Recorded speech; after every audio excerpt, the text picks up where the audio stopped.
Hi everyone, it is early June 2026 here in my California Zone 9B garden, and it is I think about an hour and a half before sunset. I want to take care of some things in the garden this early evening. This is Supertunia saffron finch petunia. It is also sold as bee's knees petunia, Superbena cashmere verbena, Desdemona, David Austin, English shrub rose, second wave of blooms,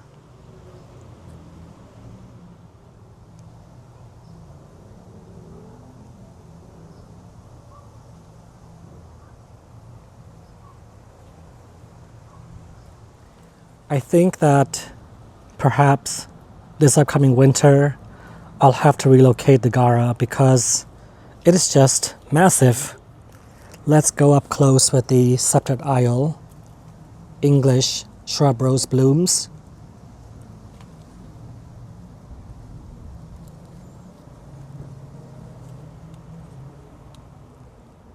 How beautiful they are.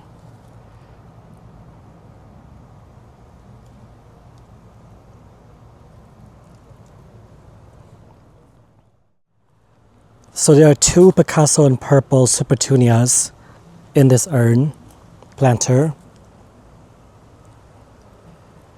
There are two in this one, and there's one Supertunia in this one. So the second urn planter, the Supertunias look the best of the three. I think it's a budworm issue. It could also be a nutrient issue as well. So what I'm going to do is I'm going to shear back these Supertunias in this urn planter and also in that one.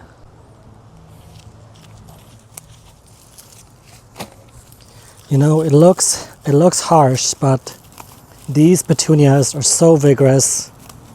They will grow back very swiftly.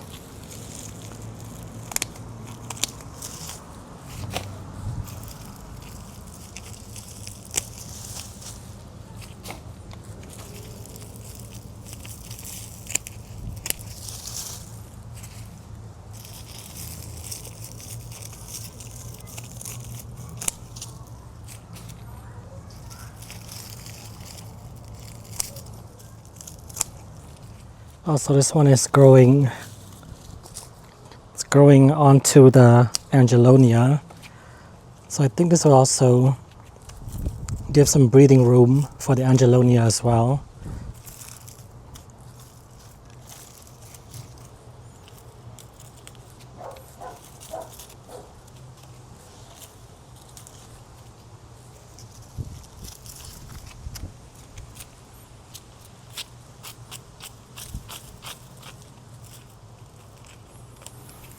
All right.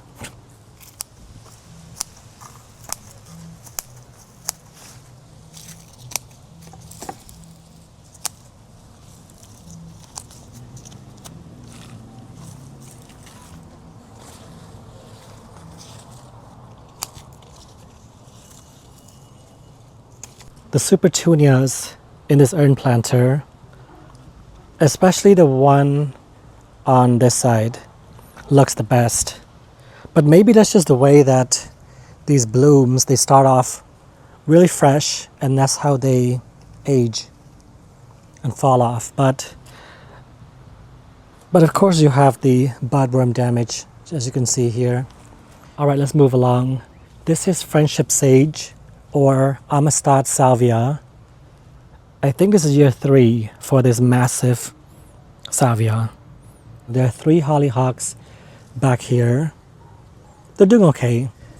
I have a love and dislike with them because they do develop rust on their leaves. This is from the Halo series, which is much more rust resistant. So let's see what happens this season. This is kind of like my sunflower patch. This is a very, very small sunflower patch right here. This one is ProCut Peach Lite. Right now they're about 3 feet tall, I think, a little over 3 feet tall. So most of these have only one bloom per plant. But sometimes you get baby blooms as well next to the main bloom.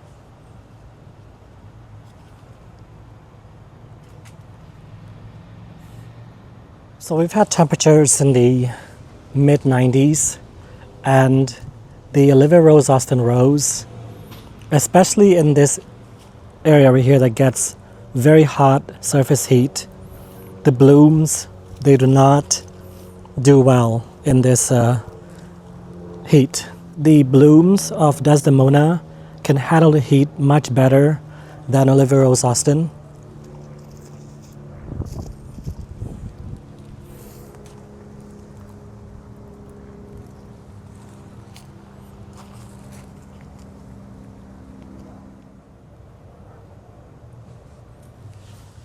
We have Bathsheba,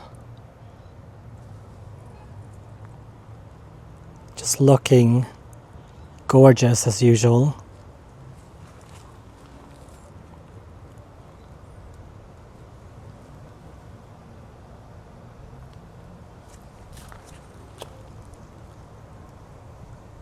This is Cleome, Senorita Rosalita. Double Dutch Rose Cosmos. Some of them look a bit more like the seashell Cosmos. This one is more doubled.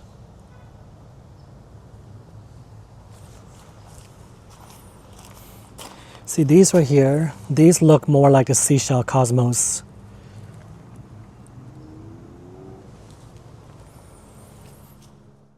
I'm amidst these enchanting umbels and clusters of blooms of Ammi majus, or false Queen Anne's lace, or bishop flower.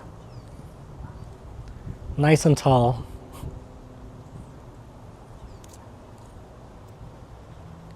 These are cupcake cosmos. By the way, these patterns here, I think it's just sun damage. A couple months ago, I did plant a different variety Gomphrenas in this bed. I decided to replace them with a truffula pink Gomphrenas. I just like the truffula pink Gomphrenas much more because there are just many more blooms. The other one had a lot of foliage and less blooms. Let's take a look beneath the Ammi majus. Those are cocoa yellow marigolds, and next to them are lace flower lacy pink. There's a very, very faint pink hue. But even in the picture, the pink is very light as well. This is the botanical or Latin name. They're supposed to grow 2 to 3 feet tall. Right now they're about roughly 2 feet tall. Americana White Splash. This is year 2 for this pelargonium. This is year 3 for this Gomphrena. This is Fireworks. This one didn't do so well last year, but I just left it alone, and it's actually doing much better this year. And lots of daffodil foliage that have died back. I want to plant up some cosmos and Gomphenas. This is Lavender Lady Gomphrenas, which I planted from seed myself. These are the double click snow puff, and I got these in a 6-pack. In this cell right here, there were 2 cosmos.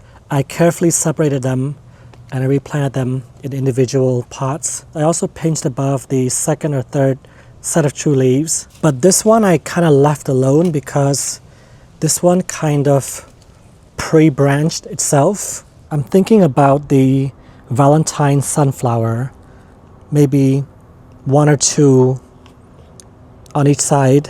But those Valentine sunflowers, they're this size right now. Here, soaking up water, I have 2 cupcakes, and I have 4 of the tip-top Picotee.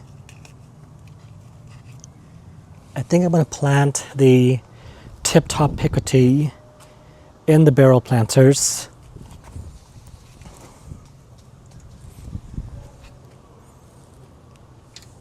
So these originally came in the small 6-pack cells, and I up-potted them just to get them growing.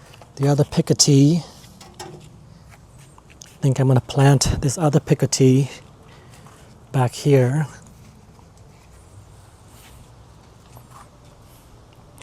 I think the Cupcakes, I'm going to take the Cupcakes, I'm going to put one cupcake right here.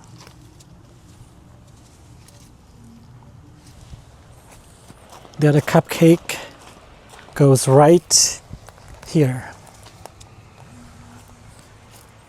Lavender Lady, Gomphrenas, I think I'm going to plant in here. Nicely rooted.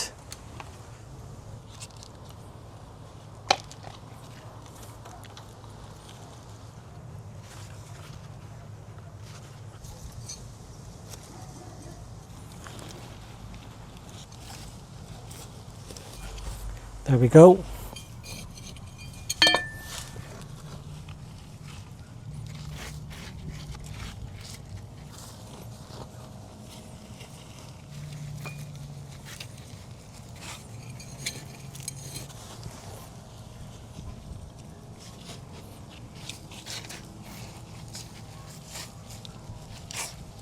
They look small right now, but they will definitely grow fast and they will fill in the space right here. And plus, as I mentioned, I will be planting the sunflower Valentine, which is multi-branching and large. They will take up this space for sure.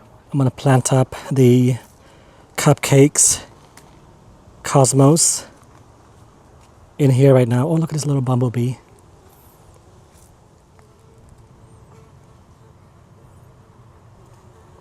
This is the Rockin' Deep Purple Salvia. This salvia grows, I think, up to 2 to 3 feet tall, I think. This is year 2 for this salvia.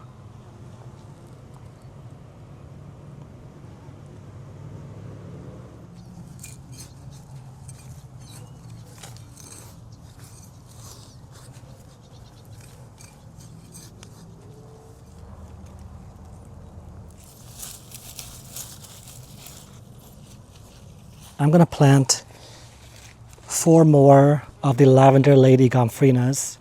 So one here, here, one right here, and another one right here. These are so easy to grow from seed. One more here.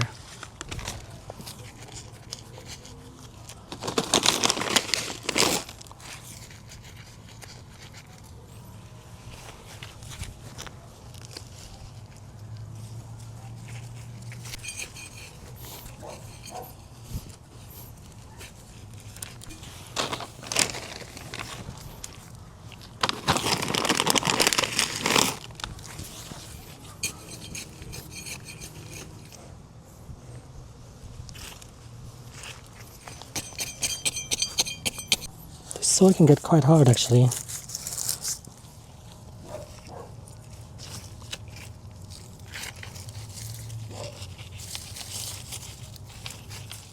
Getting dark, and all 6 of the Gomphrenias Lavender Lady are planted up.